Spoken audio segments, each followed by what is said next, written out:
The aircraft shuddered as another wave of turbulence slammed into its fuselage, the overhead bins rattling like loose drums in a storm. Outside the windows, nothing could be seen except thick sheets of rain illuminated by flashes of lightning that briefly revealed the wings slicing through the chaos. The seatbelt sign had been on for nearly an hour, and the air inside the cabin felt heavy with fear and recycled oxygen. Passengers gripped armrests, whispered prayers, or stared blankly ahead, bracing for an outcome no one wanted to imagine.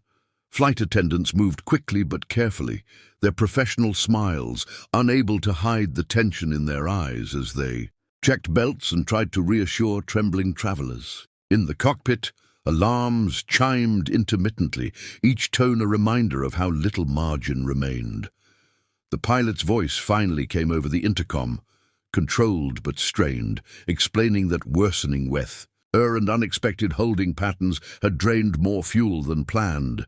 They had enough for only one landing attempt before diversion would become impossible.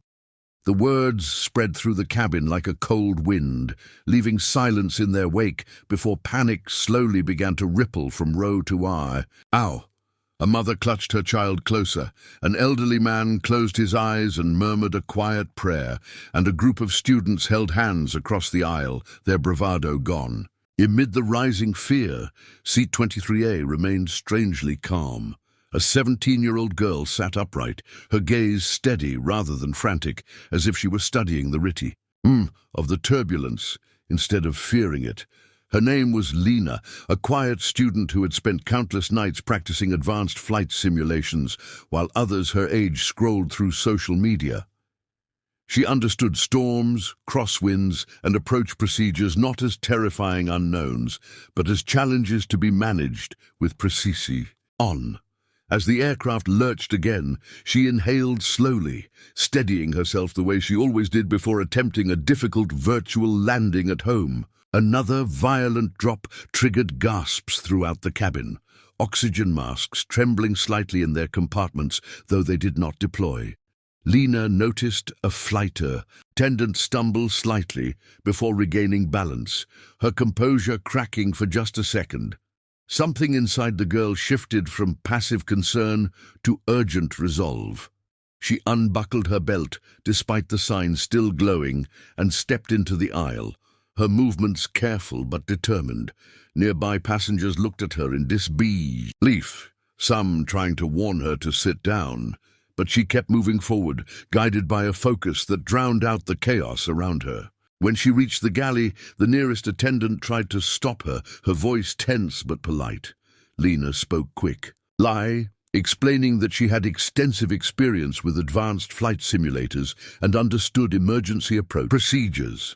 At first, the words sounded almost absurd against the reality of their situation, but there was something in her calm tone that made the attendant hesitate. After a brief exchange over the interphone, the message was relayed to the cockpit. Seconds later, permission came for her to step forward, not because anyone believed a teenager could solve everything, but because hope in any form was suddenly precious. The cockpit door opened just enough to reveal a world of flashing displays and focused urgency. The pilots glanced back, surprise flickering across their faces at the sight of someone so young standing there with unwavering composure. Lena didn't pretend she could replace them. Instead, she spoke respectfully, pointing out wind patterns she had observed through the window and suggesting a slightly altered approach angle that might reduce crosswind impact.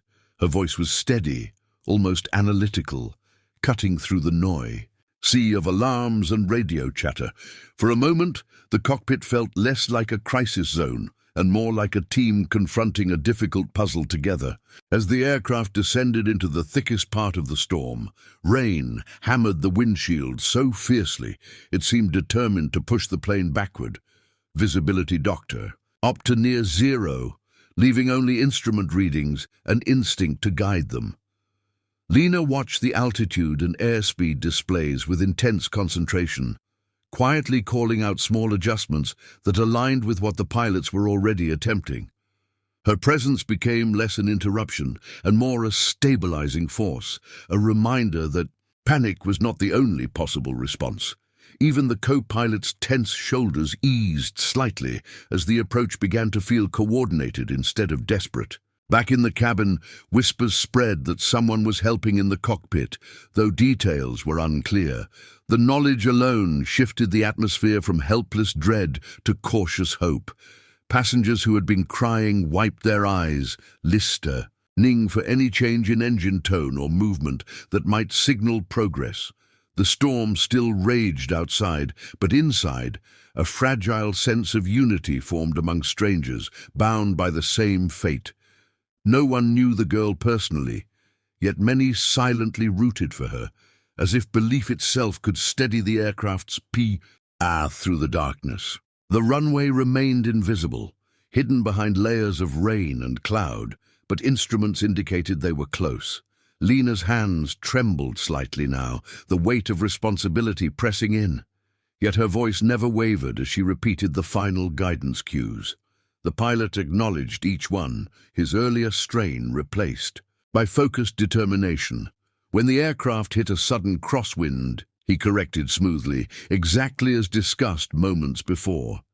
It was not a miracle or a dramatic takeover, just skilled professionals supported by unexpected clarity. As the plane continued its descent toward the unseen ground, every second stretched into what felt like minute. From someone who refused to surrender to fear. Yes. Lena stepped back slightly, knowing the final moments belonged to the pilots, but she stayed close enough to offer reassurance if needed. The storm's roar softened just a fraction, or perhaps it only seemed that way because hope had grown louder inside everyone on board. In that fragile space between danger and relief, the terrified passenger, Udras, the exhausted crew, and the determined teenager moved together toward a single goal, reaching the runway and proving that courage can emerge from the most unexpected places. Through the relentless curtain of rain, a faint line of lights finally pierced the darkness ahead, shimmering like a fragile promise on the soaked runway. In the cockpit, every eye locked onto that glowing path as if nothing else in the world existed. The girl's voice remained calm and even, guiding small adjustments with quiet confidence, while thunder rumbled in the distance. The aircraft trembled under the force of the storm, but its descent was steady now, controlled rather than chaotic. For the first time since the crisis began, the possibility of survival felt real, close enough to touch, yet still delicate enough to vanish with one mistake. Inside the cabin, passengers sensed the change before they saw it. The engines shifted tone, and the angle of descent became smoother, less erratic. People who had been gripping their seats loosened their hold slightly, exchanging cautious glances, led with fragile hope. A child pressed her face to the window, trying to see through the rain, while her mother whispered reassurances she wasn't entirely sure she believed. The flight attendants took their jump seats, bracing for impact procedures, but their expressions carried a new determination. Whatever happened next, they knew they were no longer descending blindly into fear, but moving toward a visible destination. As the runway lights grew brighter, reflections danced across the rain-streaked windshield, creating a tunnel of gold that guided the aircraft forward. The pilot's NDS remained firm on the controls, following the approach path with intense concentration. The girl stood just behind, watching the instruments, offering one final reminder about wind drift before falling silent, trusting the professionals to complete the landing. Her heart pounded now, the enormity of the moment catching up with her, yet she refused to let anxiety reach her voice. Courage, she realized, was not the absence of fear, but the decision to act despite it. The wheels struck the runway with a jolt that rippled through the entire aircraft, a violent yet welcome confirmation. On that, they had reached solid ground.